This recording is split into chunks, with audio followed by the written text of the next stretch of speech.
नमस्कार मित्रांनो, चुकीचा मार्ग शेवट वाईट या यूट्यूब चॅनलमध्ये आपलं सहर्ष स्वागत. आज एक असा नवीन चॅप्टर, एक नवीन अनुभव तुमच्यासमोर घेऊन येतो आहे, जेणेकरून तुम्ही आयुष्यामध्ये अशी कुठली चूक करणार नाहीत आणि यातून तुम्ही काळजी घ्याल.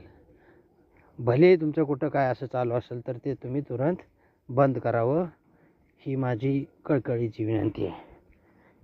ह्या चॅनलच्या माध्यमातून आपल्याला अवगत करण्याचा जो मी प्रयत्न करतो आहे आणि नवीन नवीन अनुभव तुमच्यासमोर जे शेअर करतो आहे, त्यासाठी तुम्ही माझ्या यूट्यूब चॅनलला लाईक करा, शेअर करा आणि सबस्क्राईब करा. खूप लोकांपर्यंत हा विषय गेला पाहिजे, जेणेकरून गोरगरीब सर्वसामान्य माणसाचं कुठं चुकून पाऊल पडू नये आणि त्याच्या आयुष्यामध्ये दुःखद कुठं घटना घडू नये आणि चांगलं जीवनमानतेनं जगावं, हीच माझी अपेक्षा. तर आपण मुद्द्याला येऊया. मित्रांनो, 2 बहिणी असतात. त्या 2 बहिणी एका गावामध्ये दिलेल्या असतील. एका गावामध्ये म्हणजे 3 किलोमीटरचं मध्ये अंतर असते आणि त्या म्हणजे ते 2 बहिणी दिल्यात म्हणजे ते काय आहे, त्या 2 गावामध्ये साडू ठीक आहे ना. एक मोठा साडू, एक छोटा साडू होता. आता तुम्हाला माहिती आहे की जर जवळजवळ नातेसंबंध असतील तर त्याच्यामध्ये प्रेम, गोडवा किंवा रिस्पेक्ट अशा नावाचे काही चीज नसते. ते दररोजचं मडं म्हणतात ना, दररोजचं मडं तिला कोण रडं. तर अशा गोष्टी होती. त्यामुळे त्यांचं एवढं काय हे पण नव्हतं, परंतु कधी येणं जाणं वगैरे चालू असायचं. तर मोठ्या साडवाला एक मुलगा होता आणि छोट्या साडवाला एक मुलगा एक मुलगी होती. तर छोट्या साडवाचं मुलीचं वय होतं 15 वर्ष. तर ही छोट्या साडवाची मुलगी काकाकडं म्हणजे मोठ्या तिच्या मावशीकडं यायची, राहिला वगैरे यायची. तर ती अशीच एकदा आली आणि ना, हे सांगण्याच्या अगोदर एक ह्या दोघांची पार्श्वभूमी सांगावी लागेल. तर छोटा साडू जो होता ती वेटी बिगारी म्हणजे काय, सेंटरिंगचं काम करायचं. कुणाचा बाथरूम बांधून द्या, कुणाचा संडास बांधा, कुणाचं हे म्हणजे घराचं काम करा, असं गवंडी काम करायचं. आणि जो मोठा साडू होता तो अपेक्षा होती त्याची, आपलं टमटम हे व्हायचं, आपलं काय पॅसेंजर व्हायचं, त्यातनं 2 पैसे कमवायचं वगैरे असं त्याचं. आणि त्याचा 700-800 रुपये मोठ्या साडवाचा डेली धंदा व्हायचा. 700-800 रुपये त्याचा नफा व्हायचा. या येताना आपलं 50 रुपयाची 90 मारायचा आणि आपलं जीवन जगत होता. पण तो थोडासा मोठा साडू होता, तो वासनांद होता. बाय माणसाचा त्याला जास्त नाद होता.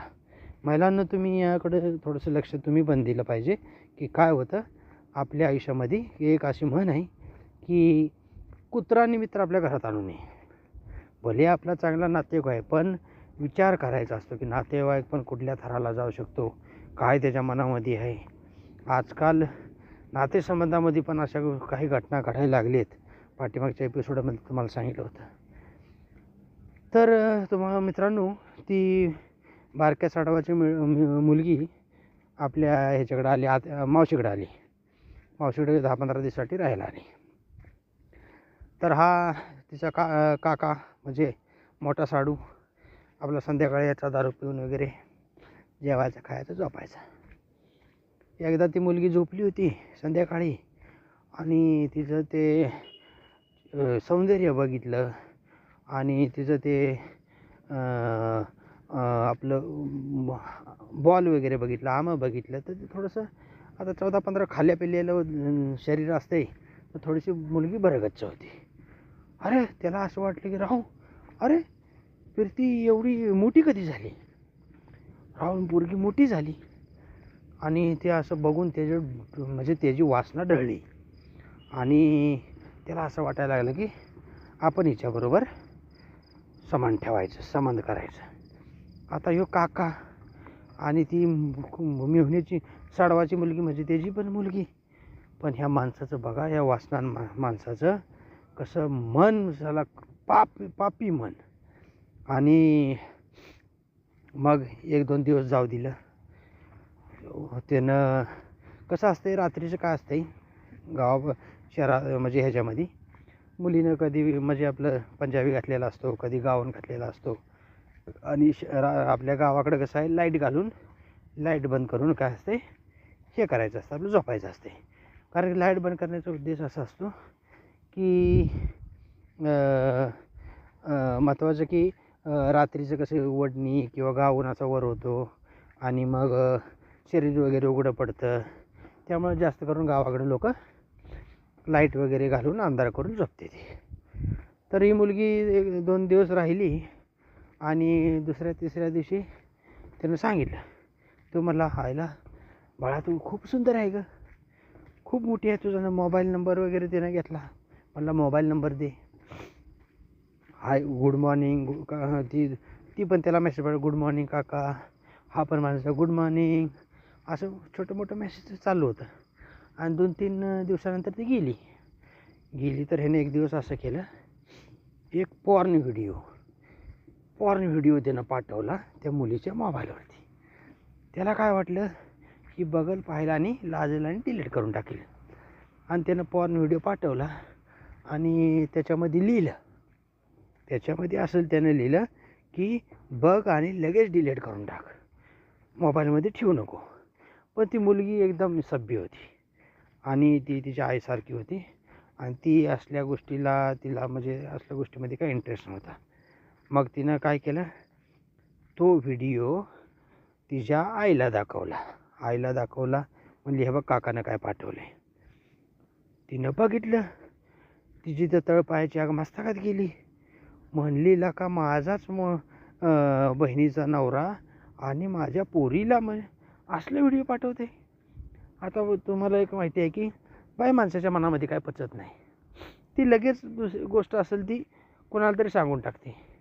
तिनं ही गोष्ट लगेच सांगितली तिच्या नवऱ्याला सांगितलं की नवऱ्याला दाखवलं की हा आईला म्हणला हे काय विषय आहे. म्हणला त्याला जाब विचारायचा. त्याचं म्हणला काय खरं नाही. त्यांनी तिथनं मोटरसायकल काढली, 3 किलोमीटरचं अंतर होतं. मोटरसायकल काढली, गेला त्याच्या घरी गेला. त्याच्या अगोदरच ह्या पोरगीच्या आईनं तिच्या बहिणीला फोन केला. म्हणली तू आम्हाला असं हे दाखवू नको, ते दाखवू नको, तू नाटक करू नको तुझ्या नवऱ्याला, तू ज्यानं काय नवऱ्याचं भागत नाही का हां, आणि तुझा नवरा असा का इकडे तिकडे हे करतो, तू काय त्याला संतोष करत नाही का. तिला कळायलाच मागं नाही काय भानगडच झाली. आणि ही बहीण अशी का बोलती, तिचं कळायचं बंद झालं. तिनं सांगितलं माझ्या पोरीच्या मोबाईलवरती तुझ्या नवऱ्यानं असं पाठवलं आहे. म्हणली ठीक आहे, ते आता तर बाहेर धंद्यावर गेले ती आणि आल्यानंतर मी विचारते, पण तुम्ही आता काही वाद वाढवू नका. पण नाही बाई, हे पोरीची आहे तर काय ऐकायला मागं ना म्हणली आम्ही आताच्या आता त्याला जाबच विचारणार, त्याचं बघतेच आणि त्याचं असंच करते. बाबा ती गेली. ती ताण नवरा बायको पोरीला नाही नेली, गेली घेऊन तिथं त्या सडवाच्या तिथं मोठ्या सडवाच्या तिथं गेली. तिथं काय धुमाकूळ झाला. हमरा तुमरी भांडणं झाली, हे झालं ते झालं. त्यांनी वाट बघितली. संध्याकाळच्या टायमालाच गेली 4-1 वाजता. 5 वाजता तर ह्यो आला. 5 वाजता आला आणि त्यानं लांबण्याचं बघितलं, आयला सडवाची मोटरसायकल माझ्या दारात. काहीतरी गडबड दिसते. तर त्यानं काय तिथनंच पाठीमागं पळाला. गाडीला किक मारली, पाठीमागं आपी रिक्षा घेऊन गेला पाठीमागं गेला आणि बायकोला फोन केला. काय मॅटर आहे तो बघ विचारण्यासाठी. बायको म्हणली नालायकानो, तुम्ही प्रीतीच्या मोबाईलवरती काय पाठवले हां. तर त्याला विषय कळाला. आत्ता म्हणला साला भांडाफोड झाला, आता गेलं कामात. म्हणला आता असं जाता येत नाही घरी. तो गेला 92 घेतलं, 180 ml मारली, थोडा चढली, 2 मिनटात निघाला पुन्हा घराकडं तंद्रीमध्ये. आता म्हणला माझं कोण काय वाकडं करू शकत नाही. गेला घरात की त्याचा छोटा साडू लागला भांडायला लागला. म्हणला चुप बस. म्हणला तू साला सेंटरिंगच्या कामाला जातोस, गवंडी काम करायला जातो, त्यांच्या तुझ्या हाताखालच्या बाया असतात त्यांच्याबरोबर तू नाही का लफडं करत. म्हणला तो विषय ते मला सांगू, माझ्या पोरीला हे का पाठवलंस. मग हमरातुमरी झाली ह्यानं 90 ऑलरेडी 180 मारला होती, तंत्रीमध्ये होता. गेला, चाकू आणला, बस 3-4 बळा त्याच्या साडवाच्या ह्याच्यात पोटामध्ये ह्याच्यामध्ये मानावरती वार करून खुपसला. साडू खाली पडला. आता त्याची साडवाची बायको जी होती तिला आता ते पोरीचं जे व्हिडिओ होते ते तर विसरूनच गेली. आईला म्हणली हे झालं काय, बॉम्बलायला लागली, हे करायला लागली, पटापटी रिक्षा आणली, हे आणली काय. म्हटलं माझी रिक्षा तर आहे नाही, तो मोठा साडू म्हटलं माझी रिक्षा आहे नाही, तुम्ही आपलं तुमचं कसंही घेऊन जावा. रिक्षा येस्तोपर्यंत हॉस्पिटलमध्ये घेऊन गेली. रस्त्यामध्ये हा पट्ट्या देवाघरी गेला. आता मित्रांनो पोलीस आलं, सगळं काय आलं, ह्याला ती सजा तर झाली, 20 वर्ष तो तुरुंगात गेला मोठा साडू. ह्याच्यामध्ये मित्रांनो बघा हा विषय होता. ठीक आहे, त्यानं पॉर्न व्हिडिओ पाठवला होता. डायरेक्ट आपलं पोलीस स्टेशन हे ज्या वडिलांनी करायला पाहिजे तर पोलीस स्टेशनमध्ये जायचं, कंप्लेंट करायची आणि पोलिसांतर्फे त्याच्याकडून लिखी टाकी करायची की पुन्हा असं काय करणार नाही म्हणून. तर हा विषय शॉर्ट झाला होता, कारण की ह्यानं काही बलात्कार किंवा काही त्याच्यावरती संबंध वगैरे असं काय ठेवलं नव्हतं. पण ह्यांनी काय म्हणले की हिला व्हिडिओ पाठवला, 14 दिवस पूर्वी तुमच्या घरी होती, आम्हाला तर शंका येते आमच्या पोरीवर काय उलटं तर केलं नाही का. हे जाब विचारायच्या नादामध्ये त्या बाईचा नवरा गेला आणि मोठ्या बहिणीचा नवरा 20 वर्ष जेलमध्ये गेला. दोन्ही फॅमिल्या उद्ध्वस्त झाल्या. ह्यातनं भेटलं काय. ह्याच्यावरती एकच मला तुम्हाला सांगायचं, सीधासा फंडा होता, सीधंसं उदाहरण होतं, एकच रस्ता होता. आपलं डायरेक्ट लिगली कायदे कानून हिशोबाने पोलीस स्टेशनला जाऊन कंप्लेंट करणं होतं आणि त्यावरती त्याचा गुन्हा दाखल झाला असता. लहान पोरावरती हा पॉर्न व्हिडिओ दाखवून जे काय परिणाम करायचा प्रयत्न होता त्याच्यावरती तो आत गेला असता, त्याला पण सजा झाली असती आणि भांडाभांड बाचाबाची करून एकमेकाचा हे पण झालं नसतं. तर मित्रांनो ह्याच्यावरून तुम्ही काहीतरी बोध घ्याल आणि तुमचं जरी कुठं म्हणजे असं काय चालू असेल, आपल्या मावस बहीण फलाना बहीण नालायक लोक समाजामध्ये तुमच्यावरती माझा काय भरोसा नाही असं कुठं चालू असेल तर हे तात्काळ बंद करा. मित्रांनो ह्या गोष्टीचा जो परिणाम आहे, वाईटाचा शेवट वाईट असतो. तुम्हाला छोटीशी क्षणिक मौजमस्ती वाटत असेल, परंतु ह्याच्यामध्ये काही मजा नाही. लग्न करा, लग्न तुमचं झालं असेल आपल्या बायकोबरोबर, हे राहावा, प्रामाणिक राहावा, तिच्यापासून जे काय त्या गोष्टी तुम्हाला घ्यायच्यात त्या घ्या. भले ती रोमॅन्टिक नसेल, तिला रोमॅन्टिक बनवा, बनवण्यासाठी जे काय करता येईल ते करा. किंवा तुम्ही रोमॅन्टिक नसाल तर महिलांना तुम्ही नवऱ्यासाठी थोडे हे करायचं. कधी त्याला म्हणायचं माझं मन लागत नाही, मला गरम होतं आहे, मला असं होतं आहे, अशा काही गोष्टी अशा बोलायच्या आणि असं करून तुम्ही आयुष्यामध्ये आनंदी राहा. एवढंच माझं सांगण्याचं तात्पर्य आहे. आणि कधी फिरायला जायचं, कधी अंगावरती पाय टाकायचा, ठीक आहे ना. कधी भले त्याचा पुरुषाचा इंटरेस्ट तुमच्या नवऱ्याचा इंटरेस्ट नसेल तर काय करायचं, कधी त्याला असं वाटायचं की आज मला कपडे घालूशी वाटत नाही, आज मला थोडंसं नागडं झोपायचं आहे आणि नागडं झोपायचं आणि त्याला चिकटून झोपलं की पुरुषाला आपल्या मनावर करंट येतो. अशा पद्धतीनं आयडिया काहीतरी डोक्यात घ्या आणि आपलं वैवाहिक जीवन सुखी करा. उगाच अशा वाईट नादाच्या लागून आपलं आयुष्य बिनभाड्याच्या घरामध्ये कैद करू नका. कारण की तुम्ही म्हणाल की जे मी करतोय हे कुणाला माहिती नाही, असं मित्रांनो होत नसतं.